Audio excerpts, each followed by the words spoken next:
Hello everyone, my name is Bhavesh Chakor and today's my video topic is SQL aggregate function. As we already know that SQL, that is structured query language, is used to create a database, and it is used to store and manipulate the data in the relational database management system. So we had already seen that this data manipulation operation performed by SQL using the queries, and these queries are nothing but the instructions or command given by the user. Now, along with these instructions, command or queries, SQL also uses the aggregate functions to perform some data manipulation operations.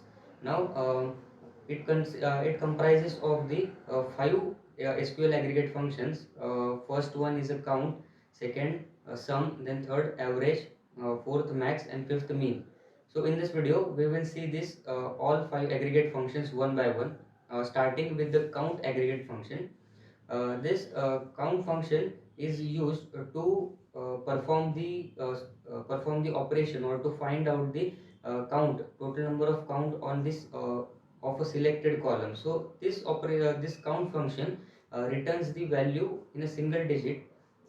It also comprises or also calculates the duplicate values. If one column consists of multiple rows, and that in the value of that two rows are similar, then this count function will count that as a two different entities, and it will show the output as same.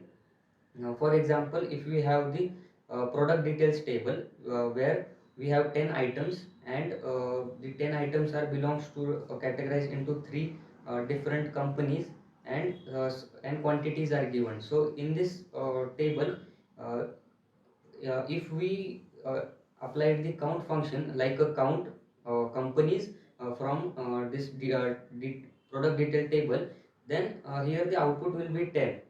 But in the company table, only three companies are present, company 1, 2, 3, and that three companies are written multiple times and assigned to the each product. So in this way, this count function used to count the multiple rows. So to avoid this, we can also use the distinct keyword along with the count function, so that it will display only the uh, unique rows, and it will remove the duplicate values. In this last similar like last example, if we write select count distinct company from the product details table, then it will show only the three companies. So along with that, count function can be used with the where clause or having clause or group by function, where this count function will be applied only on that rows which will satisfy the where clause or having or group by clause. Then next is a sum function. The sum function is used to add the multiple rows of a selected columns. It does not takes the null value. Then it also takes the duplicate values present inside the selected or selected column. For example, if we have a table where 10 products and its quantity is given, one product, let's say one product is with the 2 quantity, one product with the 3 quantity, one product with the 5 quantity, and if you apply this sum function on this quantity column, the syntax is sum in bracket quantity from product details table, then it will display the quantity as a 10. So it is just a simple query, but we can add multiple conditions like sum of the quantity, some quantity where quantity is greater than 2. So in this scenario, the first product with the 2 quantity will be neglected, and the quantity of a 3 and 5 product will be added, and the output will be 8. So in this way, the sum function is used. Then next is a average function. So this average function is used to find out the average of all the rows of the selected column. So this is a self-explanatory function.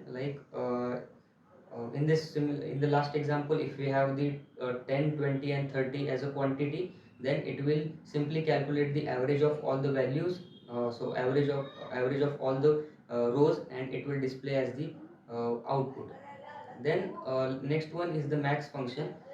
The max function is used to find out the maximum among the selected column. So if one column consists of a multiple rows, and each row consists of some values, then this max function will automatically finds out the which value is greater among all of these 10 value, all of these values, and that value is returned as output.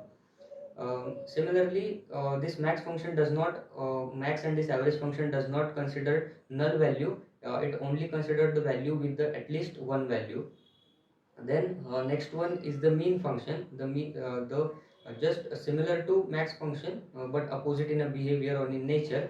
The mean function will find out the minimum value among the selected column, and it will display that value as minimum value. Also, we can use this aggregate function as a in our subquery, and this query will return the output, and that output will be considered as a uh, input feature for our main query, and that's it with the SQL aggregate functions.